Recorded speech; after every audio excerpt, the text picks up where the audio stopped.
നമസ്കാരം. ഈ ശനിദശ എന്ന് പറയുന്ന ഒരു ദശയുണ്ട്. നമ്മുടെ എല്ലാവരുടെയും ജീവിതത്തിലുള്ളതാണ് ഈ ശനിദശ. അപ്പം ഈ ശനിദശ ബാധിച്ച ശിവന് പോലും, അതായത് പരമശിവൻ, നമ്മൾ ആരാധിക്കുന്ന ഹൈന്ദവ പുരാണത്തിലെ ഒരു ദേവനാണ്. ആ ശിവന് പോലും ഈ പറയുന്ന പോലെ ശനിബാധ കാരണം ഒരുപാട് കഷ്ടതകൾ അനുഭവിക്കേണ്ടി വന്നിട്ടുണ്ട് എന്നാണ് പറയുന്നത്. അപ്പം ശനിദശ എന്ന് പറയുന്നത് ഏറെ കഷ്ടകാലം പിടിച്ച ഒന്നാണ് എന്ന് നമുക്കറിയാം. എന്നാൽ മനുഷ്യർ എന്ന് പറയുന്ന അവസ്ഥയിൽ നിന്നുകൊണ്ട് മാത്രമാണോ ഈ ശനിദശ ഉണ്ടാകുന്നത്? ശനി എന്ന് പറയുന്ന ഒരു സാധനം നമ്മുടെ രാഷ്ട്രീയത്തെയും ബാധിച്ചിട്ടുണ്ട്. അതായത് ഇപ്പോൾ ബാധിച്ചിരിക്കുന്നത് CPM തന്നെയാണെന്ന് പറയാതിരിക്കാൻ പറ്റത്തില്ല കേട്ടോ. അത് കേരളത്തിലെ CPM ഇങ്ങനെ ശനിദശയിൽപ്പെട്ട് ഇങ്ങനെ ഉഴലുകയാണ്. ഇപ്പോൾ കണ്ടകശനി ആരാന്ന് ചോദിച്ചാൽ പിണറായി വിജയനും MV ഗോവിന്ദനും ഒരൊറ്റ ദിക്കിലായിരിക്കും കൈ ചൂണ്ടുന്നത്, അങ്ങ് നിലമ്പൂരേക്ക്. ആ കണ്ടകശനി, CPM ബാധിച്ചിരിക്കുന്ന കണ്ടകശനി എന്ന് പറഞ്ഞാൽ ആ ഇരിക്കുന്ന ഒരാളാണ് എന്ന് വിശ്വസിക്കുന്നവരാണ് 100% ആൾക്കാരും, അല്ലെങ്കിൽ 90% ആൾക്കാരും. എല്ലാവരും പറയാൻ പറ്റത്തില്ല. കാര്യം PV അൻവർ ആണ് CPM ബാധിച്ചിരിക്കുന്ന കണ്ടകശനി എന്ന് തന്നെ പറയും. കാരണം മറ്റൊന്നുമല്ല, PV അൻവർ കഴിഞ്ഞ ദിവസങ്ങളിലായി നടത്തിക്കൊണ്ടിരിക്കുന്ന കാര്യങ്ങളൊക്കെ അറിയാമല്ലോ. PV അൻവറിനെ പിന്നീട് പടിയടച്ച് പിണ്ണം വെച്ചു, കടക്ക് പുറത്ത് എന്ന് കണ്ണടച്ചുകൊണ്ട് MV ഗോവിന്ദൻ മാഷ് അങ്ങ് പറഞ്ഞു. എന്നാൽ ഇവിടെ ഈ PV അൻവറിനെ നമുക്ക് അവിടെ മാറ്റി നിർത്താം. PV അൻവറിനെ എന്തായാലും ഈ സമീപകാല ഭാവിയിലാണ് എടുത്ത് തൂക്കി ദൂരെ കളഞ്ഞത്, അല്ലെ ഭൂതകാലത്തിലാണ് തൂക്കി ദൂരെ കളഞ്ഞത്. എന്നാൽ ഇത് മാത്രമാണോ പ്രശ്നം? CPM നിന്ന് അല്ലെങ്കിൽ CPM സന്തത സഹചാരിയായി ഒരു വശത്തൂടെ നടന്നു പോയ ആൾക്കാരെ ഈ PV അൻവർ മാത്രമാണോ പുറത്തായത്? അല്ല. നമ്മൾ നോക്കിക്കഴിഞ്ഞാൽ ചെറിയാൻ ഫിലിപ്പ് നമുക്കറിയാം, CPM തന്നെ ഒരു മുഖച്ചാനലായ കൈരളി ചാനലിനകത്ത് കയറുന്നുണ്ട്.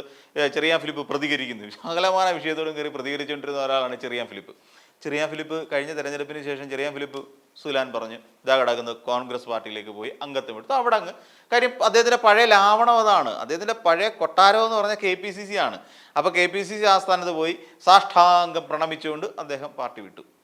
നമ്മൾ അടുത്ത ആള് മഞ്ഞളാംകുഴി അലി നമുക്കറിയാം. മങ്കട എന്ന് പറയുന്ന മണ്ഡലത്തിൽ 25 വർഷക്കാലം നീണ്ടു നിന്ന മുസ്ലിം ലീഗിനെ കടക്കൽ വെച്ച് വെട്ടി ദൂരെ കളഞ്ഞിട്ട് ഇടത് സഹയാത്രികനായി മാറിയവരാണ് മഞ്ഞളാംകുഴി അലി. അപ്പോഴാണ് മഞ്ഞളാംകുഴി അലി ഇവിടെ വന്നു കഴിഞ്ഞപ്പോഴാണ് ഇവിടെ ആകെപ്പാടെ പ്രശ്നം. അന്ന് ഈ VS ഇപ്പോഴത്തെ പോലെ ഭയങ്കര സ്ട്രോങ് ആണ്. അപ്പം VS പക്ഷം, പിണറായി പക്ഷം, രണ്ട് പക്ഷങ്ങൾ ഇങ്ങനെ ഒരു ഏക്കും പോക്കും ഇല്ലാത്ത രീതിയിൽ CPM ഇങ്ങനെ മുന്നേറിക്കൊണ്ടിരിക്കുക. പിണറായി വിജയൻ എന്തെങ്കിലും ചെയ്താൽ VS പക്ഷക്കാർ കയറി പൊങ്കാലയിടും. പിണറായി പക്ഷക്കാരാണെന്നുണ്ടെങ്കിൽ VS കയറി പൊങ്കാലയിടും. അപ്പോൾ അങ്ങോട്ടും ഇങ്ങോട്ടും പൊങ്കാലയിട്ട് പൊയ്ക്കൊണ്ടിരിക്കുന്ന ഒരു കാലഘട്ടത്തിലാണ് ഈ മഞ്ഞളാംകുഴി അലി നിൽക്കുന്നത്. അപ്പോൾ അദ്ദേഹം ഉടനെ എന്ത് ചെയ്തു? VS കുറച്ച് ആഭിമുഖ്യം കാണിച്ചു. VS മുഖ്യമന്ത്രിയൊക്കെയാണ്, നല്ല കക്ഷിയാണ്, നല്ല മനുഷ്യനാണ്, ഏറെക്കാലത്തെ രാഷ്ട്രീയ പാരമ്പര്യമുണ്ട്. അതുകൊണ്ട് മഞ്ഞളാംകുഴി അലി എന്ത് ചെയ്തു? അദ്ദേഹത്തിൻ്റെ കൂടെ നിന്നു. അപ്പോൾ VS പക്ഷം പതുക്കെ ഇങ്ങനെ ചുക്കിച്ചുളിഞ്ഞ് ശോഷിച്ച് വന്ന അദ്ദേഹത്തിൻ്റെ പ്രായം പോലെ തന്നെ ശോഷിച്ച് വന്നതോടുകൂടി പിണറായി പക്ഷം കയറി ഇവിടെ അങ്ങ് മൂത്തു. അങ്ങനെ പിണറായി പക്ഷം എന്ന് പറയുന്ന പക്ഷം പിന്നീട് CPM ആയി മാറുകയായിരുന്നു. അപ്പോൾ ആ കാലഘട്ടത്തിൽ പാർട്ടി പ്രവർത്തകരെല്ലാം കൂടിയിട്ട് ഈ പറയുന്ന മഞ്ഞളാംകുഴിയെ പതുക്കെ അങ്ങ് ഒതുക്കാൻ തുടങ്ങി. ഒതുക്കി കഴിഞ്ഞപ്പോഴത്തേക്ക് പുള്ളിക്ക് തന്നെ തോന്നി, അയ്യോ എനിക്കിനി ഇതിനകത്ത് നിൽക്കാൻ പറ്റത്തില്ല, കാര്യം എന്നെ എല്ലാവരും കൂടെ ചവിട്ടി മെതിക്കുകയാണ്, ഞാൻ പാർശ്വവൽക്കരിക്കപ്പെടുന്നു എന്നൊക്കെ ഒരു തോന്നൽ മഞ്ഞളാംകുഴി അലിക്ക് തോന്നിയോടുകൂടി മഞ്ഞളാംകുഴി എന്ത് ചെയ്തു? പതുക്കെ പാർട്ടിയിൽ നിന്ന് ചാടി നേരെ ലീഗിലേക്ക് തന്നെ കുടിയേറിപ്പോയി. ഇനി അടുത്തുള്ള അൽഫോൺസ് കണ്ണന്താനം. നിങ്ങൾ ചിരിച്ചു തുടങ്ങും ആ പേര് പറയുമ്പോൾ തന്നെ. അൽഫോൺസ് കണ്ണന്താനം അത്യാവശ്യം പേര് കേട്ട ഒരു IAS കാരനാണ്. അപ്പോൾ കാഞ്ഞിരപ്പള്ളിയിൽ ഇതുപോലെ UDF തന്നെയാണ് ഭയങ്കര ശക്തമായ നിലയിൽ നിന്ന് പോകുന്നത്. അപ്പം കാഞ്ഞിരപ്പള്ളിയെ പിടിച്ചെടുക്കാൻ വേണ്ടി അൽഫോൺസ് കണ്ണന്താനത്തെ കൊണ്ട് നിർത്തി. ആ ഒരൊറ്റ തവണയല്ല, പിന്നെ അൽഫോൺസ് കണ്ണന്താനം ഒരു തവണ പോലും കായ്ക്ക് തൊട്ടില്ല എന്നുള്ളതാണ് നമുക്കറിയാൻ കഴിഞ്ഞത്. അപ്പം അൽഫോൺസ് കണ്ണന്താനത്തെ കൊണ്ടിറക്കി. അൽഫോൺസ് കണ്ണന്താനവും ഈ പറയുന്ന പോലെ മികച്ച ഒരു ഓഫർ കിട്ടിയപ്പോൾ നമ്മൾ കേട്ടിട്ടുണ്ടല്ലോ, എല്ലാവരും ചാനലിൽ വരില്ലല്ലോ അല്ലേ, ഇതൊക്കെ നമുക്കറിയാവുന്ന കാര്യമാണ്. അപ്പോൾ അങ്ങനെ അൽഫോൺസ് കണ്ണന്താനം നേരെ നമ്മുടെ നരേന്ദ്രമോദിയെ ചുറ്റിപ്പറ്റി BJPയിലേക്ക് ചേക്കേറി. അങ്ങനെ കക്കൂസ് പണിയാൻ വേണ്ടി പെട്രോൾ വിൽക്കുന്ന സർക്കാരാണ് ഇത് എന്ന് വരുത്തി തീർക്കുന്ന തരത്തിലുള്ള ആരോപണങ്ങളും എന്ന് തന്നെ പറയേണ്ടി വരും, പ്രസ്താവനകളൊക്കെ അദ്ദേഹം ഒരു സൈഡിൽ കൂടെ BJPയിലേക്ക് പോയി. അങ്ങനെ നിരവധി ആളുകളാണ് BJP എന്ന് പറയുന്ന അല്ലെങ്കിൽ CPM വിട്ടിട്ട് BJPയിലേക്കും തിരിച്ച് കോൺഗ്രസിലേക്കും ഈ പറയുന്ന ലീഗിലേക്കും ഒക്കെ തിരികെ പോയിട്ടുള്ളത്. അപ്പോൾ അതേ പാതയിലാണ് PV അൻവർ എന്ന് നമുക്കറിയാം. PV അൻവർ പക്ഷേ എവിടെ പോയി ചേക്കേറും എന്നുള്ള കാര്യത്തിൽ ഇതുവരെ വ്യക്തതയൊന്നുമില്ല. കഴിഞ്ഞ ദിവസത്തെ സംഭവങ്ങളൊക്കെ കൂട്ടി നോക്കിക്കഴിഞ്ഞാൽ പുള്ളി സ്വന്തമായി ഒരു പാർട്ടി തുടങ്ങാനുള്ള എല്ലാ സാധ്യതകളും കാണുന്നുണ്ട്. ഇനിയിപ്പോൾ കാര്യത്തിലേക്ക് വരാം. ഇനിയിപ്പോൾ ഇതൊക്കെ രാഷ്ട്രീയക്കാരുടെ കാര്യമാണ്. എന്നാൽ ചിലർ ഈ പറയുന്ന CPM വിമുഖത കാട്ടുന്ന കുറേയധികം നടന്മാരും നമ്മുടെ മലയാള സിനിമയിലുണ്ട്. CPM ഇനി വേണ്ട, എനിക്കിനി CPM വലിയ ആഭിമുഖ്യമില്ല, അല്ലെങ്കിൽ എൻ്റെ രാഷ്ട്രീയം ഇടതുപക്ഷമാണെന്ന് തുറന്നു പറയാൻ മടിയുള്ള നിരവധി ആളുകൾ ഇപ്പോൾ വന്നുകൊണ്ടിരിക്കുകയാണ്. നമുക്കറിയാം ജോയ് മാത്യു എന്ന് പറയുന്ന നടൻ, അദ്ദേഹം ഈ കഴിഞ്ഞ കാലഘട്ടങ്ങളിലെല്ലാം CPM-നെ എടുത്തിട്ട് വലിച്ചലക്കുന്ന ഒരു കൂട്ടത്തിലാണ്. CPM-ൽ എന്തുണ്ടായി കഴിഞ്ഞാലും അതിനെ ആക്ഷേപഹാസ്യ രൂപേണ നമ്മുടെ മുന്നിലേക്ക് അവതരിപ്പിക്കുക എന്ന ഒരു സ്വഭാവക്കാരാണ് ഈ ജോയ് മാത്യു എന്ന് പറയുന്നത്. അദ്ദേഹം ഒരു സൈഡിലൂടെ പോകുന്നു. പിന്നെ മറ്റൊരാണ് ഹരീഷ് പേരടി എന്ന് പറയുന്നത്. നമ്മൾ ഇവരെല്ലാം വലിയ കമ്മ്യൂണിസ്റ്റുകാരാണ് എന്ന് ചിന്തിച്ച് വശംവദരായിരിക്കുന്ന കുറേ ആൾക്കാരാണ് നമ്മളൊക്കെ. അപ്പോൾ ഹരീഷ് പേരടി വന്നിട്ട് പൊളിക്കുന്നു. അപ്പോൾ ഇങ്ങനെ നിരവധി ആൾക്കാർ പൊളിക്കാൻ വേണ്ടി ചലച്ചിത്ര രംഗത്തുള്ള ആൾക്കാർ പലരും ഇറങ്ങി വരുന്നുണ്ട്. ഇപ്പോൾ ഈ ഒരു തട്ടകത്തിലേക്ക് അല്ലെങ്കിൽ ഇതിൻ്റെ കൂടെ ചേർത്ത് വായിക്കേണ്ട ഒരു പേരാണ് മമ്മൂട്ടി, മലയാളികളുടെ സ്വന്തം മമ്മൂക്ക.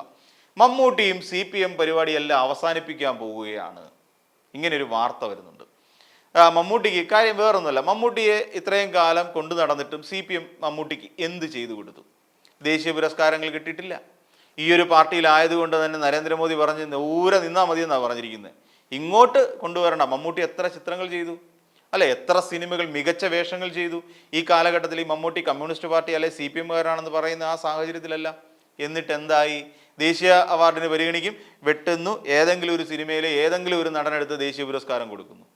മമ്മൂട്ടിയോളം പെർഫോം ചെയ്യാത്തവരെന്ന് നമുക്ക് തോന്നും. അങ്ങനെയുള്ള ആൾക്കാർക്ക് പുഷ്പയിൽ അഭിനയിച്ചതിന് അല്ലു അർജുന് വരെ അവാർഡ് കൊടുത്തിട്ടുള്ള നമ്മുടെ ദേശീയ ജൂറിയാണ് ഉള്ളത്. അപ്പോൾ കാര്യം എന്താ? മമ്മൂട്ടി CPM-കാരനാണ് അല്ലേ? ആ CPM-കാരെ കൊണ്ട് മമ്മൂട്ടിക്ക് എന്തെങ്കിലും നേട്ടം? ഇതുവരെ കുറേ കാലം ചെയർമാൻ സ്ഥാനത്ത് പിടിച്ചിരുത്തിക്കുകയാണ് ഈ ചാനലിൻ്റെ. അത് മാത്രമല്ലാതെ വേറെ എന്താണ് പ്രയോജനം? എന്നിട്ട് ആ ചെയർമാൻ ആയിരിക്കുന്നതുകൊണ്ട് എന്തെങ്കിലും പ്രയോജനം ആ ചാനലിന് കിട്ടുന്നുണ്ടോ? അതുമില്ല. അപ്പം ആ ചാനലിനും പ്രയോജനമില്ല, സ്വന്തം ജീവിതത്തിലും പ്രയോജനമില്ല. തനിക്ക് കിട്ടുന്ന പുരസ്കാരങ്ങൾ പോലും നഷ്ടപ്പെടാൻ കാരണം തനിക്ക് ഈ പാർട്ടിയുമായിട്ടുള്ള ബന്ധമാണെന്ന് മമ്മൂട്ടി അടിയുറച്ച് വിശ്വസിക്കുന്നു. അതുകൊണ്ട് തന്നെ തൽക്കാലം മമ്മൂട്ടി തീരുമാനിച്ചു, ഞാൻ ഈ പാർട്ടി വിടുന്നു, ഇനിയും മുന്നോട്ട് CPM-ന് ഒപ്പം യാത്രയില്ല എന്ന് മമ്മൂട്ടി അങ്ങ് തീരുമാനിച്ചു. അതിൽ മമ്മൂട്ടിയെ കുറ്റം പറയാൻ പറ്റില്ല. നമ്മളെല്ലാ സാഹചര്യങ്ങളും പരിശോധിക്കുമ്പോഴും CPM-കാരനായി ഇരിക്കുന്നതുകൊണ്ട് അദ്ദേഹത്തിന് നഷ്ടം മാത്രമേ ഉള്ളൂ. ഇപ്പോൾ പ്രചരണ പരിപാടികളിൽ അദ്ദേഹത്തെ പങ്കെടുപ്പിക്കുമായിരുന്നു. അവിടെ പോയി എവിടെ വോട്ടിംഗ് സമയത്ത് അദ്ദേഹത്തെ പരിഗണിക്കുമായിരുന്നു. അവിടെ എറണാകുളത്ത് മത്സരിക്കുന്നവരെല്ലാം പോയി മമ്മൂട്ടിയുടെ കാലിൽ പോയി വീഴുമായിരുന്നു. അപ്പം എന്നിട്ട് പോലും മമ്മൂട്ടിക്കൊരു പ്രയോജനമില്ല, നഷ്ടമല്ലാതെ ഒരു ലാഭം ഉണ്ടായിട്ടില്ല. ഇതുകൊണ്ടാണ് അത്രേ മമ്മൂട്ടി പാർട്ടി വിടാൻ തീരുമാനിച്ചത്. ഇത് ഞാനായിട്ട് പറയുന്ന കാര്യമല്ല. നേരത്തെ പറഞ്ഞ പോലെ ചെറിയാൻ ഫിലിപ്പ് എന്ന് പറയുന്ന CPM-ന്റെ സഹയാത്രികനായിരുന്ന, അതിനുശേഷം ഇപ്പോൾ കോൺഗ്രസ്സുകാരനായി മാറിയ ചെറിയാൻ ഫിലിപ്പ് തന്നെയാണ് ഈ കാര്യങ്ങൾ തുറന്നു പറഞ്ഞിരിക്കുന്നത്. കാര്യം പാർട്ടിക്കുള്ളിൽ നിൽക്കുന്ന CPM-കാരായിട്ടുള്ള ചലച്ചിത്ര താരങ്ങൾ എല്ലാവരും അസ്വസ്ഥരാണ്. അതുകൊണ്ട് തന്നെ എങ്ങനെയെങ്കിലും ഈ പാർട്ടിയിൽ നിന്നൊരു വിടുതൽ നേടുക എന്നുള്ളതാണ് അവർ ആഗ്രഹിക്കുന്നത്.